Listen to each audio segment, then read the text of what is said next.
우리가 이제 뭘 했는지 다시 좀 정리 좀 할게요.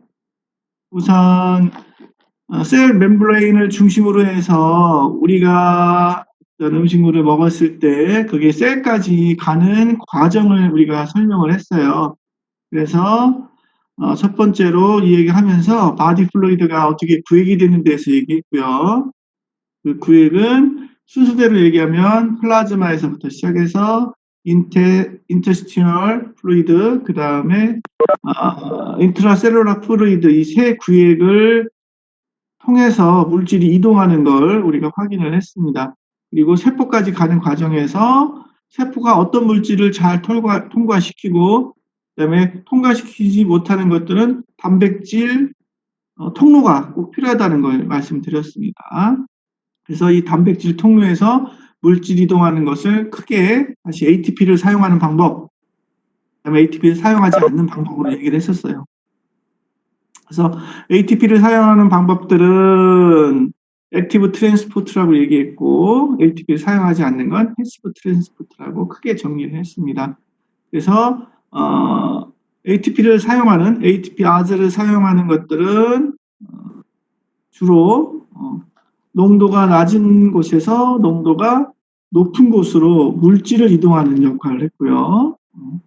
그 다음에 패시브 트랜스포트는 ATP가 필요 없이 고농도에서 저농도로 이동하는 걸 얘기했습니다. 그래서 심플 디퓨전하고 파실리테이티드 디퓨전을 얘기했는데 그 중에서 제일 중요한 건 파실리테이티드 디퓨전이라고 해서 단백질이 필요해. 그 단백질을 여는 방법이 다양하겠죠.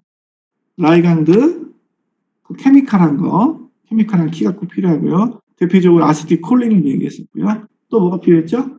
기계적인 힘, 메케니컬한 힘이었어요. 우리가 소리를 들을 때 음파가 헤어셀을 흔들면서 전달하는 거. 그 다음에 망막에서는, 레티나에서는 라이트가 단백질 채널을 여는 방법으로 사용됐죠. 그 다음에 우리한테 중요한 거, 액션 포텐셜한테 중요한 거는 뭐라고? 수아 들어왔어? 얘기 좀 해봐요. 수아 나갔어? 왜 들락날락하고 그래? 볼테이지드 게이트 채널이라고 했어요.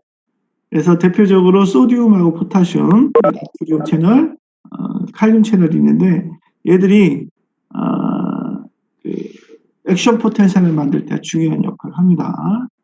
그 뒤에 이제 전기생명 때도 얘기를 하기로 하겠습니다. 그래서 크게 몇 가지 종류가 있었고요. 그다음에 그 외에 이제 우리가 에너지를 사용해서 하는 방법 중에 아주 덩어리가 큰 것들을 우리 세포 안으로 데리고 들어오거나 덩어리가 큰 것들을 세포 바깥으로 내분할 때 하는 방법이 있다고 얘기를 했었어요. 바깥으로 내분할 때는 엑소, 사이토, 시스라고 얘기했고요.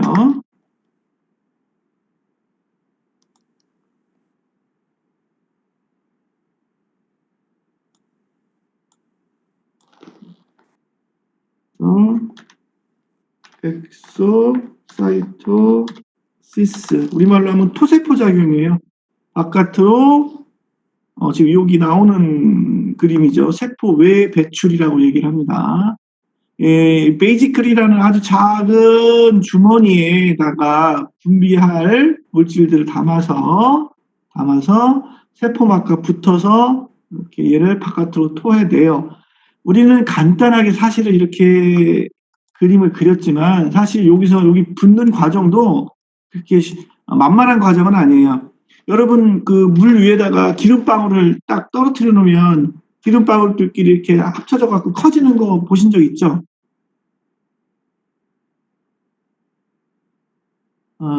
시간 날 때 한번 해보세요. 집에 가서. 근데 사실 세포에 대해서 더 많이 배우는 분들은 이 과정에서 그냥 얘들이 붙는 것도 있지만 여기에서 얘들을 잡아당겨주는 꼬아주는 단백질들이 있어요. 그것까지는 모르셔도 되지만 스네어라는 단백질이 있어요. 걔들이 서로 꼬아가지고 얘들을 부착시켜줘야 확실하게 얘들이 여기 달라붙어서 이렇게 바깥으로 물질들을 내보내는 작용을 해요. 이게 이제 에너지가 다 필요하다는 얘기죠. 그리고 이 베이지클로 사용되었던 이 초록색 모양은 그대로 또 세포막의 일부가 됩니다. 그래서 엑소사이토시스라고 얘기했고요. 이것도 ATP가 필요한 거니까 기억을 해주시면 되고, 그 다음 하나가 안으로 큰 물질 혹은 이제 다량의 다량의 어떤 액체와 같이 섞여 있는 물질을 안으로 들여보내는 것을 우리가 엔도사이토시스라고 얘기를 했어요. 그리고 엔도사이토시스는 다시 그냥 박결리에 같이 아주 큰 놈들을 한꺼번에 백혈구가 파하고 사이토시스하는 방법이에요. 그거는 우리가 파고 사이토시스와 다시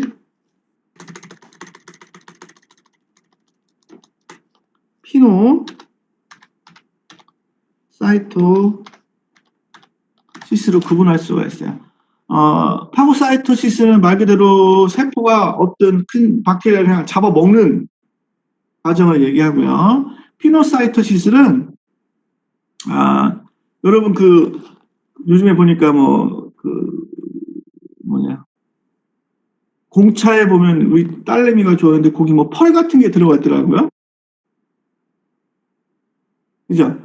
건더기 같은 거 있잖아요.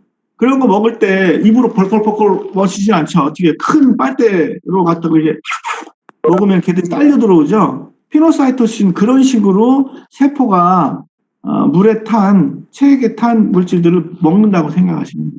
이해하셨어요? 구분할 수 있겠죠? 파고사이토시스, 피노사이토시스. 사실 우리 물리치료사들이 배울 때는 이런 과정보다는 이런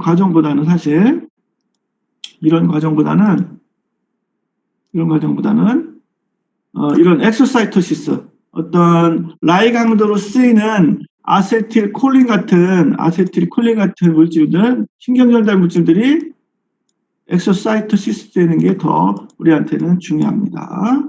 그래서 ATP를 사용하는 다른 방법 몇 가지를 소개를 했어요. 다음으로 넘어가겠습니다.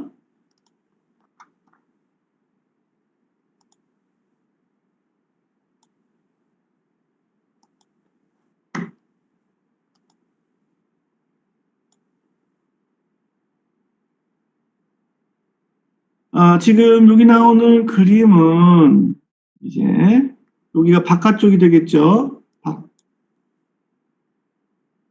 세포 외에, 그 다음에 여기 세포 내액이에요.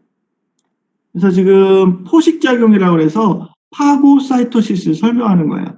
여기 먹어야 될 박테리아 같은 게 있으면 얘들이 위족이라는 세포막 자체를 이제 다리처럼 사용해서 이런 끌어당겨서 안으로 집어넣는 거죠. 그런 다음에 이제 얘들이 라이소솜 같은 데 가갖고 완전히 효소에서 분해를 시켜버리는 과정입니다. 이렇게 새로 또 베이지클을 이렇게 만들기도 하고요. 그 다음에 피노사이토시스를 우리가 다른 말로 하면 포음작용이라고 얘기해요. 피노사이토시스.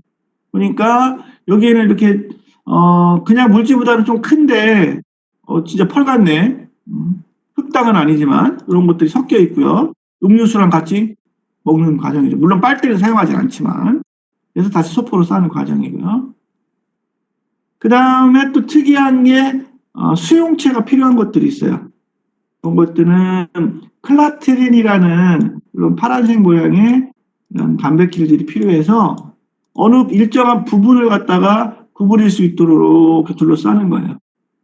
그리고 그 부분에서 리세터들이 있어서 얘들이 잡아먹게 되고 그런 다음에 얘들 다 이제 다시 원위치로 되는 그런 과정이 있습니다. 그래서 ATP를 사용하는 특이한 방법, 파고사이토시스, 피노사이토시스, 그 다음에 이런 수용체를 사용하는 클라트린 이런 것들은 꼭 뭐가 필요하다? ATP가 필요하다고 보시면 됩니다.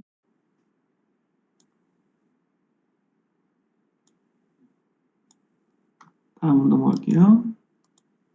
그래서 이제 정리를 하면 멤브레인 트랜스포트 크게, 디퓨전, 오스모시스, 액티브 트랜스포트, 필트레이션, 파고사이토시스, 피노타이토시스 이렇게 구분을 했습니다. 여러분들은 우선 1차적으로 ATP가 필요한 것들 어떤 것들이에요? 번호를 고르면 다음 중 ATP가 필요한 것은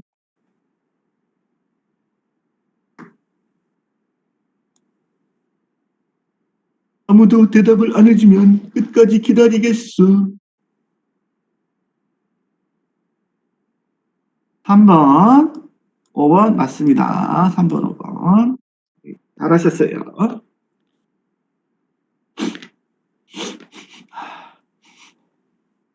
그래서 정리를 이렇게 하고, 필트레이션은 우리가 스타링의 가산에서 하이드로스태틱 프레셔가 오토매틱 프레셔를 이기고 플라즈마에서 인터스티얼 플루이드로 물질을 이동하는 방법도 일종의 필트레이션이라고 말씀드린 적이 있고요. 사구체하고 보호마 주머니에서 특히 이제 네프론에서 일어나는 그런 것도 일종의 필트레이션인데 그건 나중에 얘기를 하겠습니다. 그 다음에 이렇게 분류를 했고요. 다시 또 다른 분류로 이렇게도 분류를 할 수가 있어요. 어떻게 분류하냐면 트랜스포트 단백질을 이 메디에이트 하지 않는 중기하지 않는 것과 그 다음에 트랜스포트 프로테인이 필요한 것들로 구분할 수가 있죠. 그래서 그 중에서 프로테인이 필요 없는 것들, 심플 디퓨전, 그다음 오스모시스, 필트레이션은 필요가 없고요. 단백질이 필요한 것들은 이게 두 가지로 해서 아시테이티드 디퓨전까지 끝내시면 안 되고 어떤 방법들이 있는지 라이간드가 되는지 라이트가 되는지 볼테이지가 되는지 라이간드가 되는지 그 다음에 볼테지로 여는지 혹은 왜 주석이 달다가 없어졌네. 그래서 다시 한번 라이간드에서 케미칼에 의해서 되는지 그 다음에 볼티지 전압에 의해서 되는지 혹은 라이트 빛에 의해서 되는지 얘가 또 메케니컬한 거 기계적인 힘에 의해서 되는지 이렇게 구분을 하셔야 돼요. 하나 또 있었나?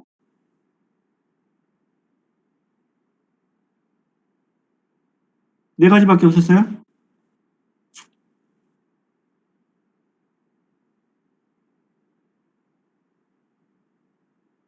생각이 안 나가 봅니다. 그 다음에 ATP를 바로 사용하는 것들은 다이렉트 웨이가 사용하는지 인다이렉트로 사용하는지를 구분하라고 했어요. 다이렉트로 사용하는 것들은 대표적으로 소디움, 포타슘 펌프 혹은 칼슘 펌프도 있습니다. 칼슘 펌프는 나중에 머슬셀 안에서 사르코플라즈믹 레티큘럼에서 사용을 할 거예요. 근육세포질 내에 있는 칼슘이 트리거로 작용해서 일을 다 한 다음에 얘가 저농도에서 고농도로 로우 컨센츄레이션에서 하이 컨센츄레이션으로 사코플라즈믹 렌티큘럼 안으로 보낼 때 ATP가 꼭 필요합니다. 그 다음에 인다이렉트는 대표적으로 소장에서 스몰 인테스틴에서 사용한다고 그랬죠. 소디움 포타슘 펌프가 항상 바깥쪽의 농도를 소디움 농도를 많이 맞춰주면 그 농도 차를 데리고 글루코스가 같이 소디움과 손을 잡고 소장 유모세포로 들어오는 과정이에요. 그래서 사실은 소디움 포타슘 펌프가 농도를 많이 만들어 놓은 거고요. 그 농도 차를 그냥 소디움하고 글루코스가 이용해서 그냥 들어오는 과정이죠. 그래서 다이렉트, 인다이렉트 개념이 뭔지도 같이 구분해 주시면 됩니다. 넘어가겠습니다. 그때 궁금한 거 질문해 주시면 돼요.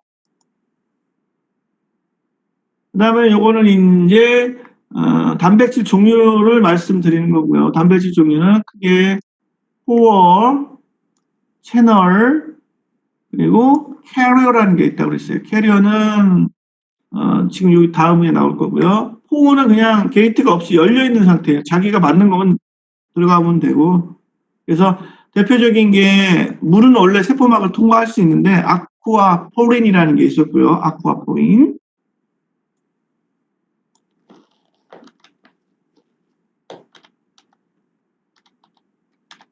포린이라는 게 있었고 물을 전문적으로 또 보내는 거예요. 세포막으로도 통과를 하지만 여유분으로 또 만들어 놨습니다. 그 다음에 이제 리퀴드 하는 게 있다고 그랬죠? 리퀴드, 리퀴드 채널이라 그래서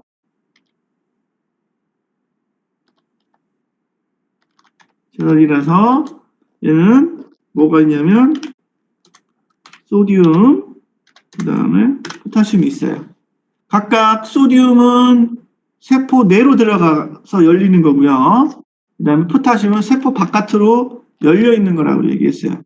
아주 조금씩 바깥으로 나가고 들어와요. 그래서 이게 계속 유지가 되면 세포 바깥과 안쪽에 아웃사이드, 인사이드가 농도가 같아지게 돼요. 그러면 아무 이런 의미가 없어지는 거죠. 그걸 방지하기 위해서 뭘 만들어 놨어요? 리퀴드 때문에 안 돼. 얘를 방지해야 돼. 그래서 만들어 놓은 게 뭐라고?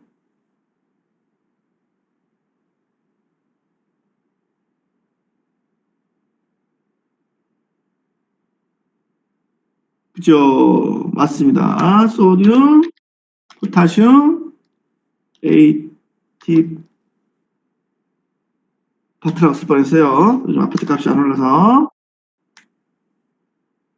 P, 아제가 혹은 펌프가 그 일을 합니다.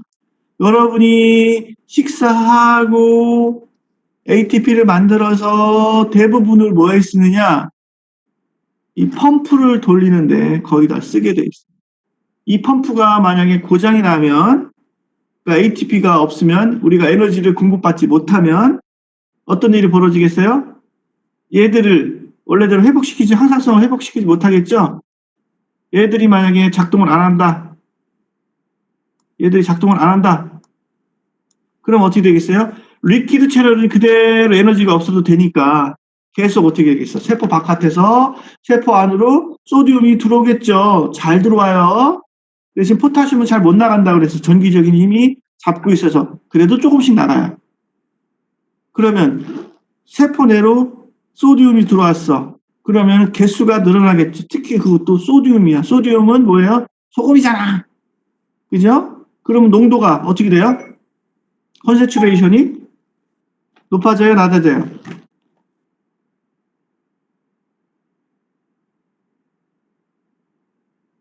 오스모랄리티 농도차가 높아지죠. 그러면 물은 어디로 이동을 하겠어요? 세포 간질에서 어디로? 세포 외액에서 어디로 들어가요? 세포 안으로 들어와. 그럼 세포가 점점 부풀어 올라서 터져 죽게 돼요. 그래서 ATP가 공급이 안 되면 ATP가 공급이 안 되는 일들은 많이 있을 수 있어요. 혈관이 막혀도 안 돼요. 왜? 혈관이 막히면 뭐가 공급이 안 돼요?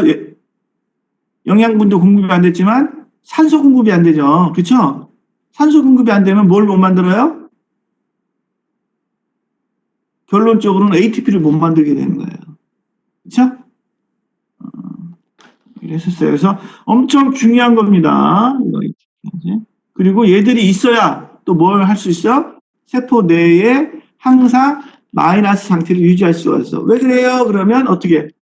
세 개의 소디움을 어디로 내보내요? 세포 바깥으로 내보내고 두 개의 포타슘을 세포 안으로 데리고 들어오죠. 벌써 여기에서부터 몇 개의 차이가 생겨요? 한 개의 차이가 생기는 거죠.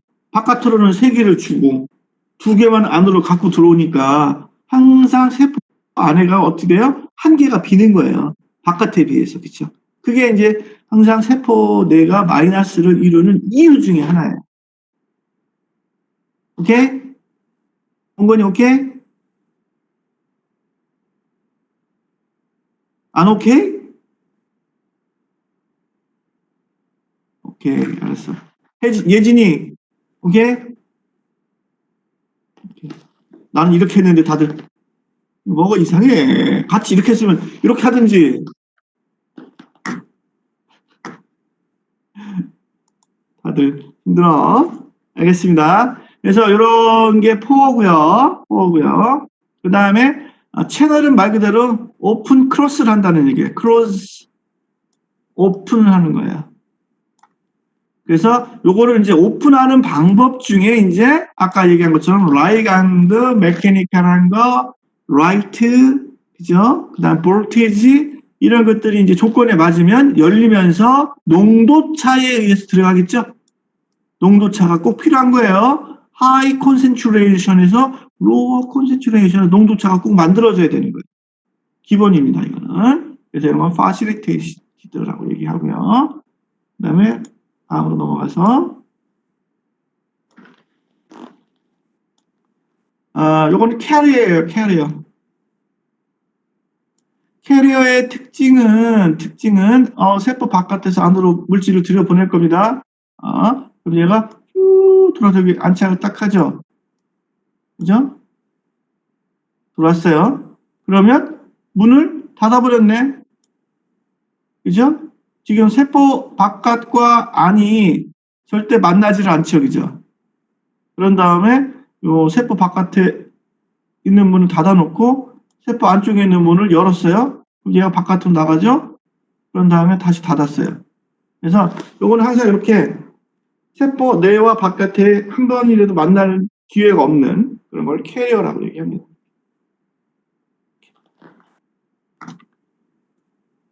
그리고 그것들에 대한 어떤 구조를 다시 한번 요약을 했습니다. 그래서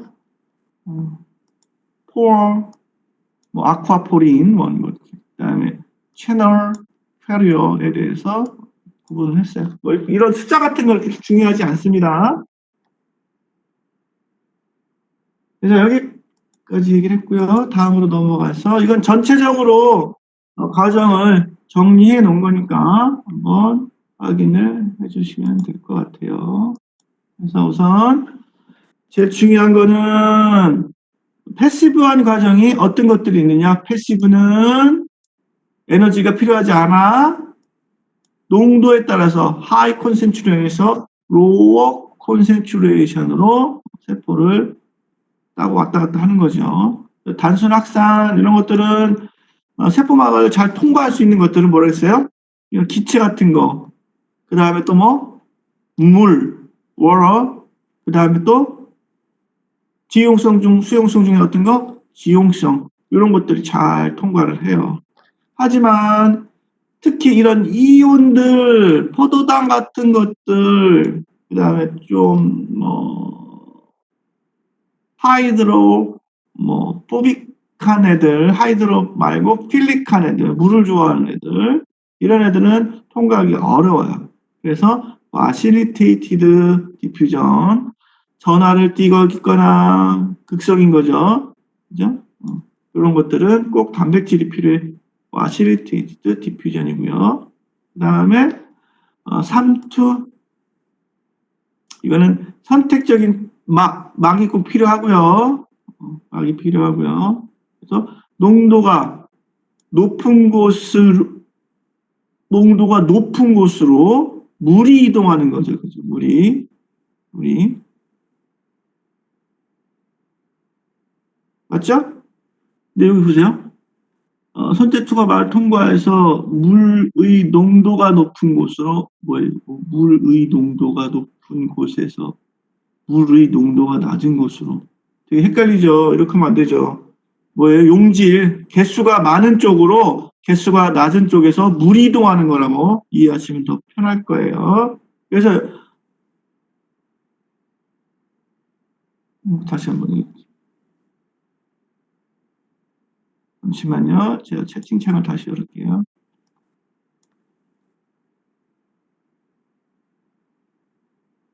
아하, 네, 알겠습니다.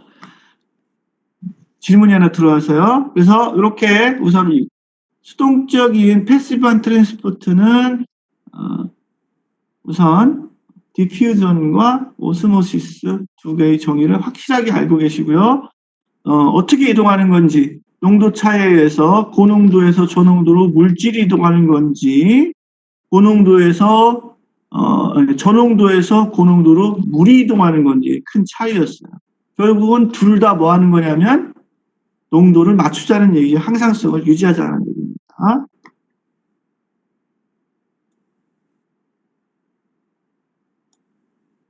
다음 슬라이드. 그 다음에 액티브 트랜스포트는요. 액티브 트랜스포트는 에너지가 꼭 필요한 거죠. 얘는 농도 기울기를 거슬러서 일어나는 업힐이라고 했어요. 업힐, 에너지가 꼭 필요합니다. 그래서 1차적 능도 수송으로 소디움, 포타슘 펌프를 얘기를 했어요. 그래서 ATP가 들어가고 방향이 항상 중요하겠죠. 어느 방향으로? 세포 바깥쪽으로 소디움이 3개 나가요. 그 다음에 세포 안으로 포타슘이 2개가 들어와요. 그러다 보니까 한 개의 차이가 생긴다고 얘기를 했고요. 근데 왜 이렇게 자꾸 펌프질을 해줘야 되나 얘기는 뭐라고 그랬죠? 리퀴드, 그냥 열려있는 채널이 있다고 그랬어요.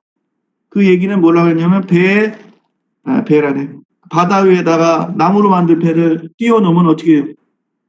바닷물이 자꾸 기어들어오죠? 그런 식으로 세포막을 통해서 이런 것들이 들어옵니다. 그리고 액션 포텐셜이나 이런 것들을 만든 다음에 소디움이 혹은 포타슘이 이제 나가거나 들어와 있는 애들이 있어요. 그런 애들을 다시 원위치 시켜주는 그런 역할을 합니다. 그 다음에 2차 수석은 아까 얘기한 것처럼 소디움, 포타슘이 이렇게 농도차를 만들어주면 소디움과 포도당이 같이 들어오는 거죠. 얘들은 어떻게 한쪽 방향으로 들어오고 심포트라고 해서 심포트. 그 다음에 반대로 나가는 경우도 있어요. 이거는 위에서 일어나는 거예요. 위에서 어떻게 칼륨, 포타슘을 데리고 들어오고요. 왜 포타슘은 어디에 많아야 되니까? 세포 내에 많아야 되니까 들어오고, 그 다음에 뭘 쭈루루루루 하이드로젠, 수소이온을 바깥으로 내보내서 염산, 농도를 높여주는 거죠. 그 외에 엑소사이토시스, 파고 피노사이토시스, 엔도사이토시스 해당하는 그런 것들이 있었습니다.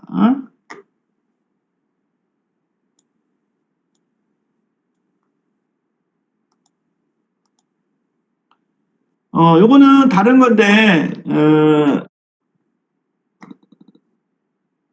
두 가지, 뭐냐면, 우리가 지금까지 얘기했던 이런 채널 단백질을 사용해서,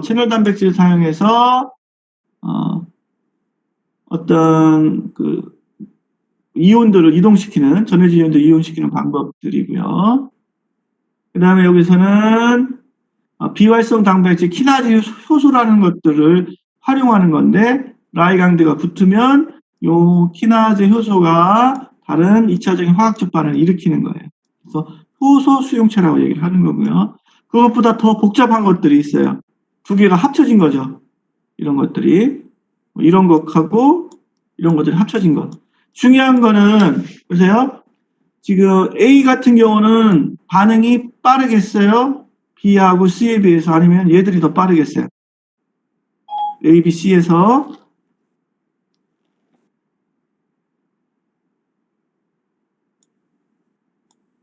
딱 봐도 얘는 라이강드가 붙었어. 그죠? 열렸어. 바로 이온들이 들어올 수 있잖아요. 하지만 얘들은 어때요? 라이강드가 붙었어. 그 다음에 다른 효소들이 반응을 해서 다시 또 어떤 반응을 일으켜야 돼요. 되게 시간이 오래 걸려요. 마찬가지 얘는 더 오래 걸리죠.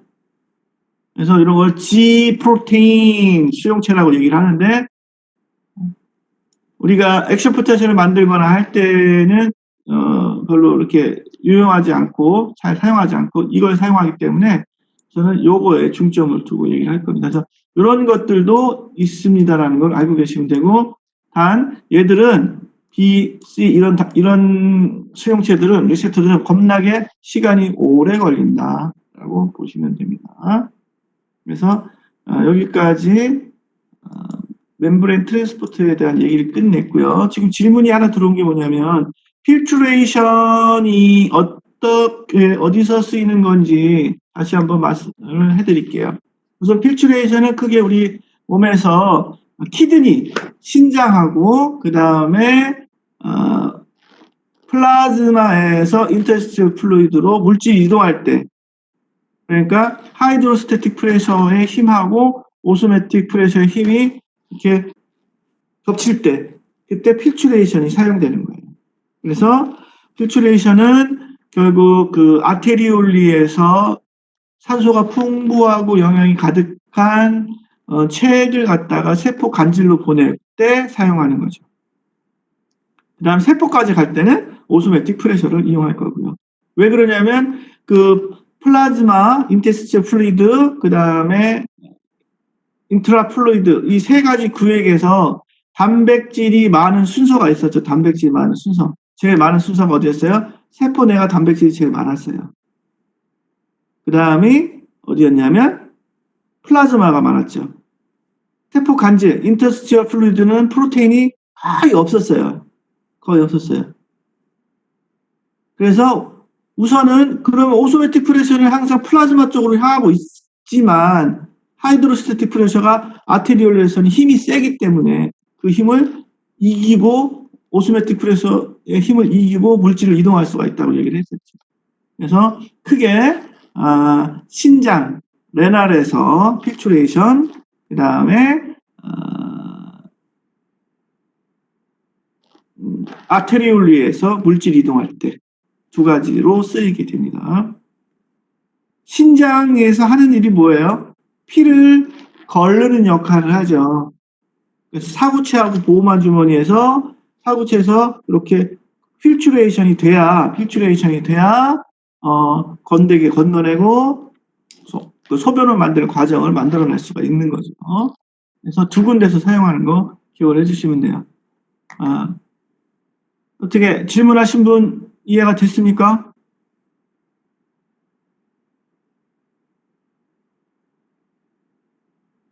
네, 그러면 여기까지 멤브레인 트랜스포트를 얘기했고요. 오늘 이어서 다음 분은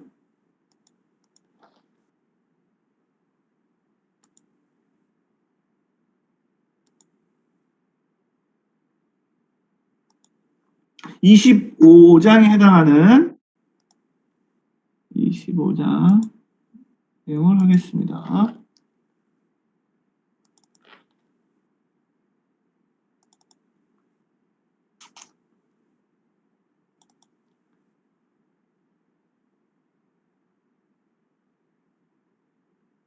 플루이드 앤 일렉트로라이트예요.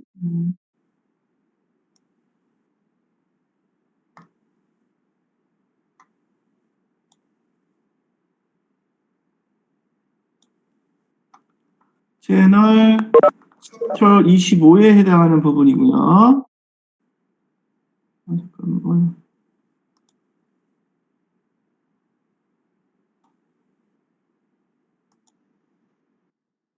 이 장에서는 우리가 앞 시간에 멤브레인 트랜스포트를 얘기를 했고요. 그렇죠?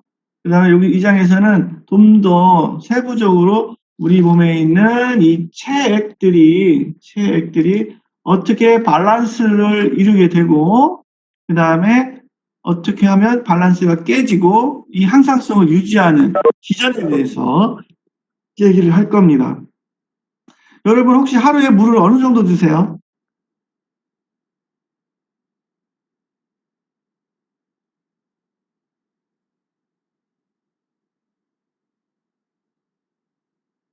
물을 안 먹는구나. 1리터 채연 더 드셔야 돼요. 2리터 아쿠 캐지만 아주 잘 먹고 있어요. 2리터 아주 좋아요.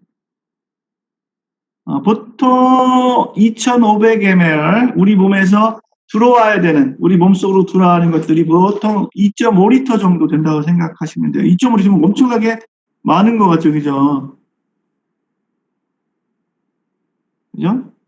그래서 우리 보통 체중의 한 50%, 55% 정도가 되는 게 수분이에요. 항상 그걸 맞춰주셔야 되고요. 그래서 보통 우리가 그 수분 섭취를 할 때 되게 규칙적이지가 않아요. 규칙적인 사람들은 아주 대단한 사람인 거야. 딱 자기가 그날 먹을 물을 이만큼씩 뭐 2터 딱 가지고 다니면서 먹는 사람들은 아주 잘하는 사람들이에요. 저도 아침에 약 먹으면서 물 한, 300ml 정도 먹었고요. 그냥 야채 주스로 한 200ml, 한 500ml 먹은 것 같아요.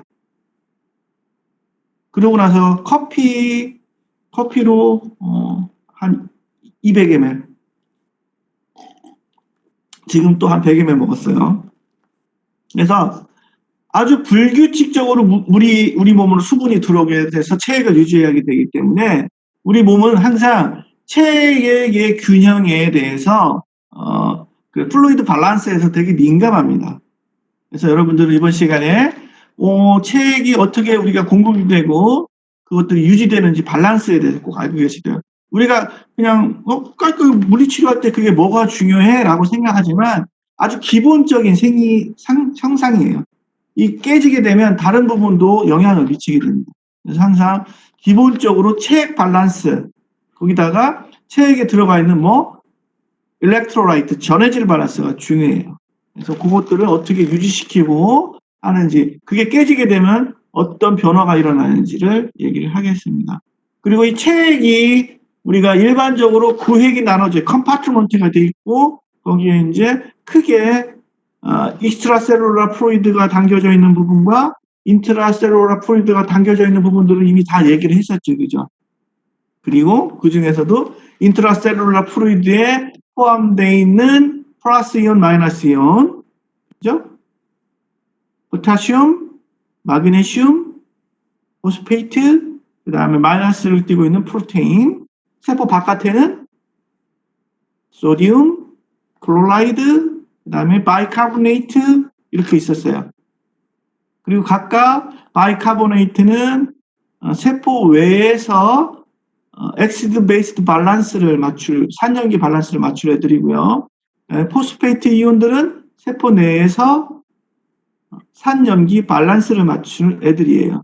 그리고 프로테인들은 세포 안과 바깥에서 다 산염기 밸런스를 맞출 거예요. 이 엑시드하고 베이스 산염기 밸런스를 우리 몸에 엄청나게 중요합니다. 그 산증 혹은 알칼리증이라는 게 있어요. 엑시도시스.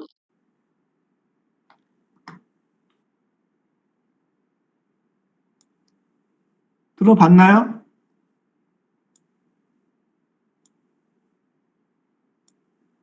엑시도시스.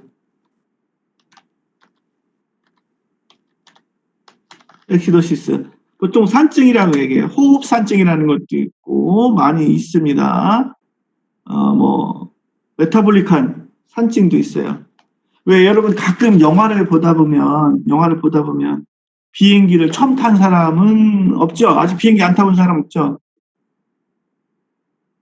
창피한 거 아니니까 저한테 개인적으로 톡을 주세요. 또 단톡에 딱 남기면 좀 그럴 수 있으니까. 비행기 다 타봤죠? 처음 탈 때 저도 되게 좀 긴장이 되더라고요. 영화에서 이렇게 비행기 추락하는 게 많이 나와서 그런지. 근데 가끔 영화를 보다 보면 이제 어떤 일을 위해서 흥분한 사람이 꼭 있어요. 그죠? 그럼 막 어떻게, 호흡을 어떻게 해요? 아주 천천히 쉬죠, 이렇게. 아니면 숨을 막 내쉬어요. 호흡이 빨라지죠. 그죠? 뭐가 생겨요? 타키옴니아가 생기죠?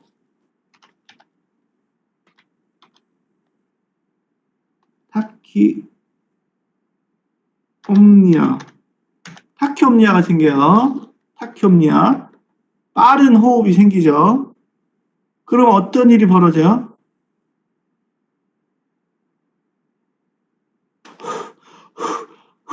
호흡을 빠르게 하면 뭐가 바깥쪽으로 빠져나가요? 산소가 빠져나가요? 이산화탄소가 빠져나가요?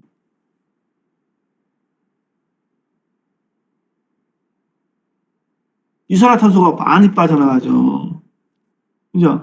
이산화탄소가 많이 빠져나간다는 것은요, 우리 몸에서 탄산에서 물로, 그러니까 그 이산화탄소가 녹아 있는 게 뭐예요? 여러분, 카보닉 엑시드, 탄산음료 좋아하시죠? 그 탄산음료 좋아하잖아요. 이산화탄소가 녹아 있는 게 바로 카보닉 엑시드, 탄산음료예요. 그 카보닉 엑시드는 CO2하고 바이카보네이트가 만나도 만들어질 수가 있어요. 그 다음에 이산화탄소와 CO2죠. CO2와 물이 만나도 만들어질 수가 있어요. 그러다 보니까 탄산이 자꾸 빠져나가게 되면 일종의 이산화탄소잖아. 이산화탄소 빠져나가게 되면 산성이 바깥으로 나간다는 거랑 비슷한 말이 되는 거예요. 그러면 우리 몸이 전부 다 산성 물질들이 바깥으로 빠져나가니까 우리 몸이 어떻게 되겠어요? 산성화 되겠어요? 알칼리성화 되겠어요?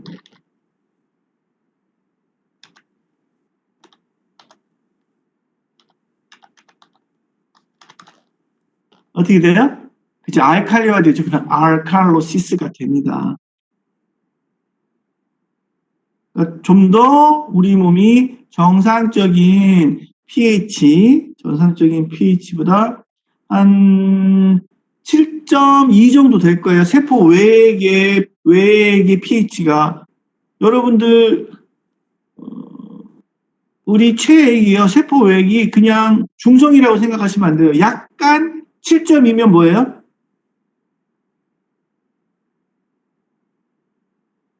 약간 알칼리성이에요? 산성이에요? 중성이 7이니까, 그죠? 약간 알칼리 쪽으로 치우쳐졌다 보시면 돼요. 맞아요?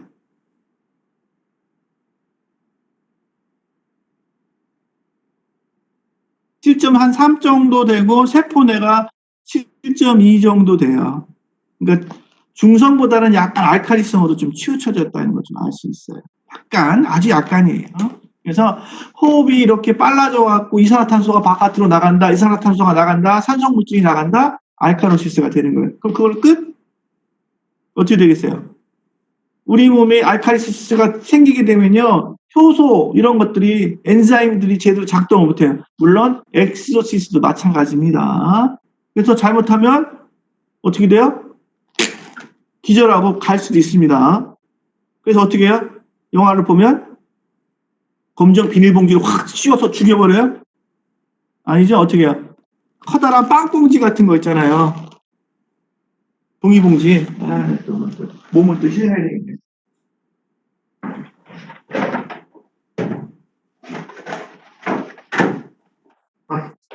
이런 거. 아시죠? 이런 거. 그래서 영화 때 보면 이런 것들을 갖다가 이렇게 대주기도 하지만, 어떻게 해요? 다시 이산화탄소 먹으라는 얘기예요. 어떻게 해요? 이걸 이렇게, 아이고, 너무 작네. 이걸 이렇게 뒤집어 씌워놓죠? 네, 우선은 이렇게 앉아있게 이렇게 하고.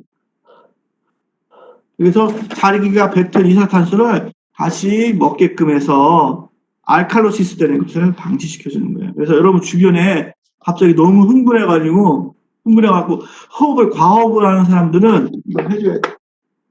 아시겠죠?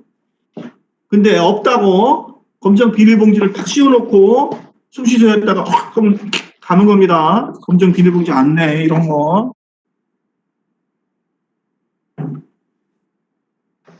근데 또 저런 봉지가 주변에 없다고 또 어디야 또 파리바게트 가가지고 빨리 빵봉지 주세요. 그 뭐 사야 줘요. 그래가지고 뭐 돈 내고 빵 사가지고 빵봉지 사갖고 와웃으면 그 사람 죽어 있어요. 그죠? 꼭 봉지가 없더라도 어떻게 하면 돼? 입으로 가지고 숨을 쉬라 하든지 방법 있겠죠, 그죠? 그렇게 하면 됩니다. 그래서 사실 이 체액의 밸런스, 그다음에 플루이드 밸런스, 그다음에 엑시드 앤 베이스드 밸런스라고 얘기하지만 이거는 뭐 신장이나 이런 거만 문제되는 게 아니라 호흡기 계통, 그다음에 그러니까 심장, 혈관 계통이 다 연관이 돼 있어요. 그다음에 뭐 키드니까지 연관이 돼 있어요. 그래서 전체적인 시스템에 엄청난 영향을 주는 거기 때문에 제가 챕터를 두 번째에다가 갖다 놓는 겁니다. 요거에 대해서 얘기를 할게요.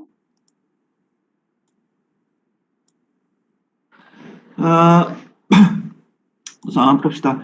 우리가 수분을 섭취할 때 거의 먹긴 하지만 되게 불규칙적으로 먹어요. 여러분도 지금 수분 섭취한 양 생각해 보면 1리터 이상 넘는 사람 거의 없어요. 이따가 이제 뭐 점심시간에 밥을 먹으면 밥 먹을 때 국 먹으면 뭐 국 먹을 때 뭐 국물 또 싫어하는 사람도 있어요. 그때 뭐 한 300에서 500ml 먹고 막 그렇습니다.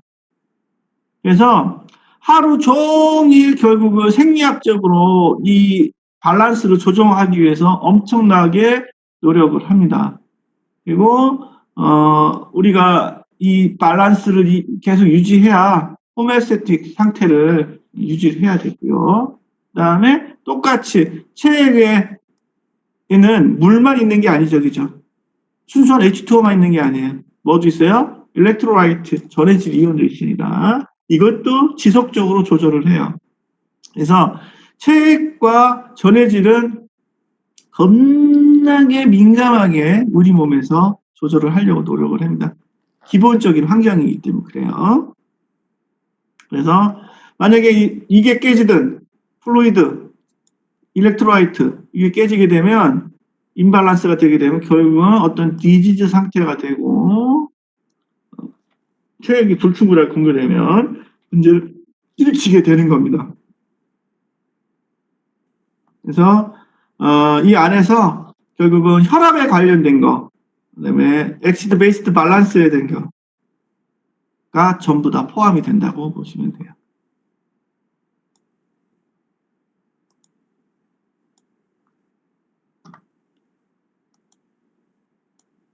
그래서 이번 시간에는요,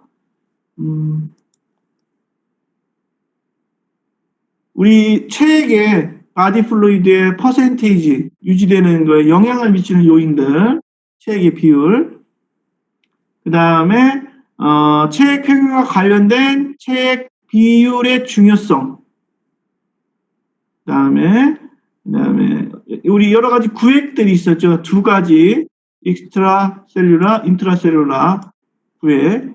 그 다음에 얘들이 또 어떻게 또 구성이 되어 있는지 앞전에 미리 조금 얘기를 했어요. 3분의 2 법칙 얘기했었죠. 그 다음에 어떻게 얘들이 이동하는지에 대해서 얘기를 할 거예요. 이동하는지에 대해서. 그리고 결국 이 이동 과정에서 뭔가가 잘못되면 이데마나 이런 것들이 생기게 되는 거죠.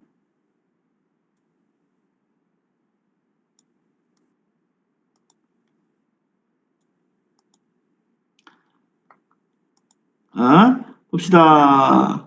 보통 체중의 45에서 75% 정도, 평균 65%가 물로 돼 있어요. 여러분 그냥 사실 물주머니예요, 물주머니. 그 나이에 따라 달라요. 애기, 엘더리, 칠드런 이런 것 중에 어떤 나이대가 가장 나이가 어릴수록 나이가 클수록 비율이 클까요? 체중에서 차지하는 물의 체액의 비율이 어릴수록 클까요? 나이가 들수록 클까요? 어릴수록 크죠. 예준이 잘했어요. 그 다음에 그러면 어릴수록 그렇고 그러면 남자 이건 뭐 그냥 평균적인 거니까 반대일 수도 있을까요? 하지만 일반적으로 남자가 더 물이 많을까요? 여자가 더 물이 많을까요? 체액이.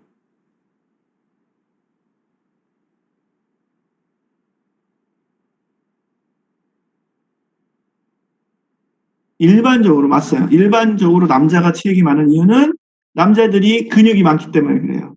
물론 여자 중에도 남자보다 근육 많은 사람은 물의 양이 많아요. 그 다음에 여성들이 일반적으로 피하지방이 있기 때문에 남성보다 체액이 적게 분포가 돼요. 일반적인 겁니다. 난 뭐 안 그래 그럼 맞아요. 그래서 일반적으로 그렇다는 얘기고요. 그래서 이 서브큐 양과 그다음에 스켈레탈 머슬 이 상대적인 양에 따라서 체액의 비율이 달라진다고 보시면 돼요. 그래서 인펀트가 가장 높고요. 그 다음 엘더리가 가장 낮아요. 노인네들이 가장 낮습니다. 그 다음에 children, young, middle age, adult 사이에 껴있고요. 일반적으로 나이가 들면 들수록 떨어지는 경향을 보입니다. 그 얘기는 뭐예요? 나이가 들수록 조절 잘 해줘야 된다는 거예요. 체액에 대해서. 그래서 보통 여름철에 그 탈수로 많이 돌아가시죠. 체액 불균형이 깨져가지고.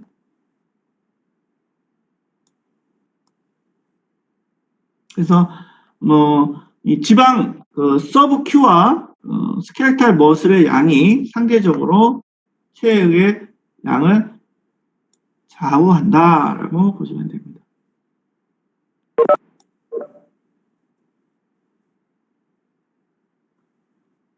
이어서 왜 그러냐 봤더니 아디포즈 티슈 서브큐예요. 서브큐는 약 20%가 물이고요. 스켈레탈 머슬은 약 75%가 물입니다. 그러다 보니까 상대적으로 이 아디포즈와 스켈레탈 머슬 티슈의 비율이 체액의 양을 퍼센테이지를 정하는 중요한 역할을 한다고 보시고요. 그 다음에 일반적으로 남성이 여성보다 이 스켈레탈 머슬의 비율이 높기 때문에 높은 퍼센테이지를 갖게 되고요. 그렇죠? 그 다음에 지방은 좀 더 낮고요. 그래서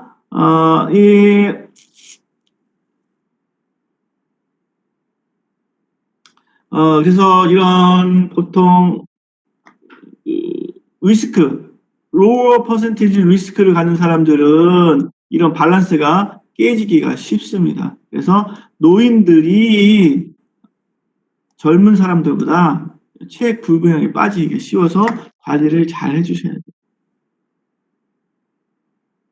그래서 이제 요양시설이나 이런 데 계신 분들은요, 이 수분 섭취에 되게 민감해요.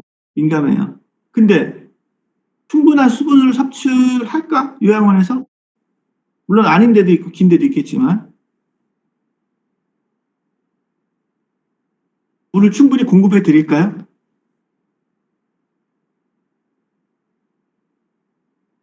아닌 경우도 있어요. 왜 그럴까? 왜 그럴까? 요양시설에 누워있는 혹은 이제 치매 환자분들한테 수분 공급 제대로 안 해주는 경우가 있어요. 왜 안 해줄까요?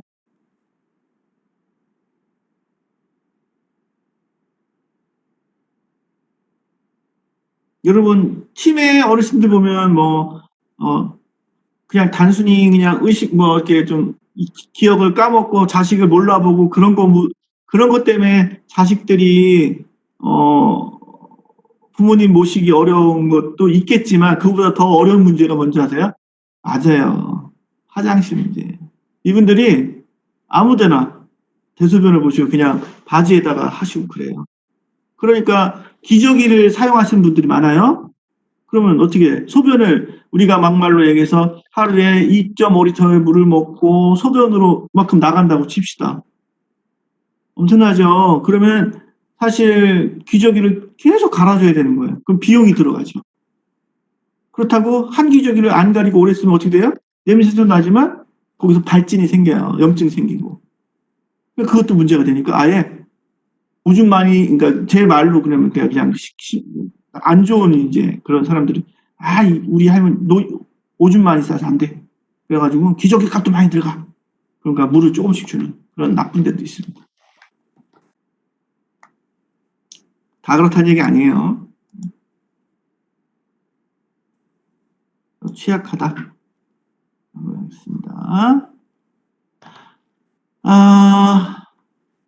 아디포즈 커넥티브 티슈, 지방 서브큐 티슈가 만약에 양이 늘어나게 되면 살찌면이죠. 살찌면 바디 플루이드가 증가될까요?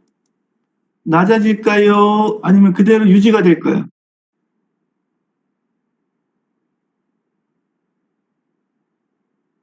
낮아지죠. 그래서 사람이 등치가 뭐 크다고 해서 우리 교수님이 사람은 물주머니라고 그래요. 제 물주머니가 크니까 물이 많네가 아니에요. 지방이 많은 사람들은 어때요? 아디포스 지수가 많기 때문에 오히려 체액은 더 체중에 비해서 줄어들게 되는 거예요. 이해하셨죠? 오케이? 별로 안 오케이. 다들 별론가 봐. 줄어들게 됩니다.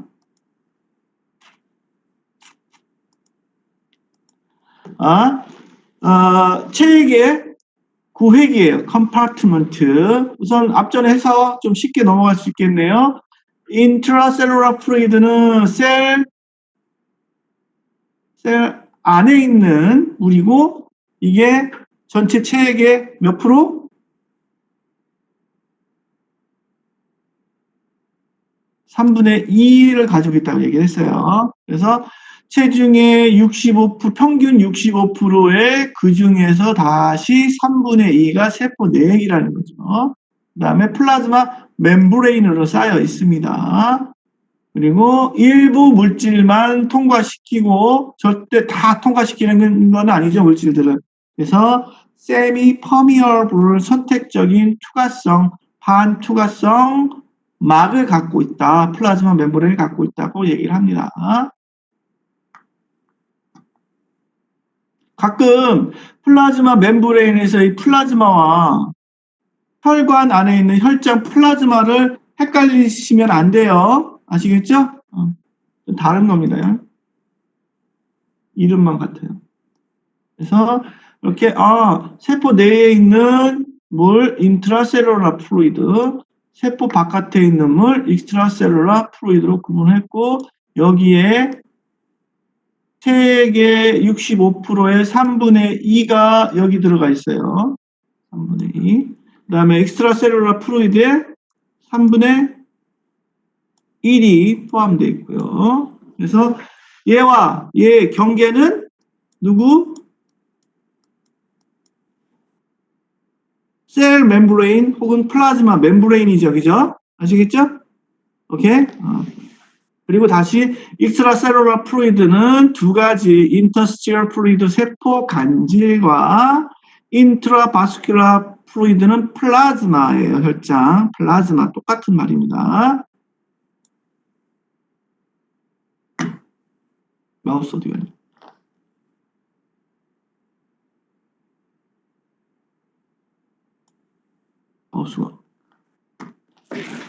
마우스가 사라졌어.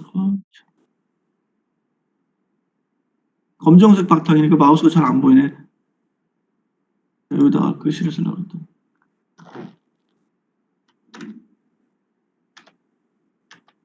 플라즈마입니다. 플라즈마. 그러면 지금 구성 성분도 전해질 이온 성분도 얘와 얘가 달랐어요. 그죠? 달랐고 익스트라셀룰라 플루이드도 다시 두 군데로 나눠졌는데 익스트라셀룰라 플루이드를 나눠주는 이 경계 플라즈마와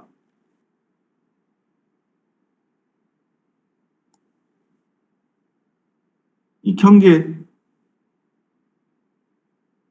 경계는 세포 내와 세포 외는 뭐라고 그랬냐면 플라즈마 멤브레인이었고요. 그 다음에 혈장과 세포 간질 사이의 경계는 뭐예요?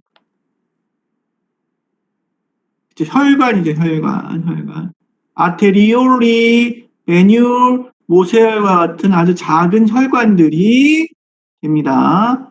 그리고 이 혈관은 혈관 틈으로 체액이 이동할 수 있을 정도예요. 단백질 같은 것들은 못 이동하고 체액은 이동할 수 있는 정도의 공간을 갖고 있습니다. 그러니까 이동할 수 있는 거예요. 그래서 이렇게 구분을 했고 다시 이제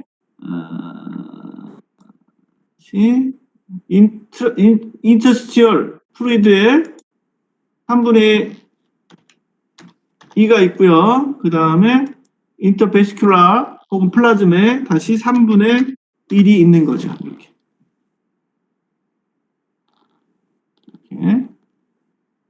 그래서 한번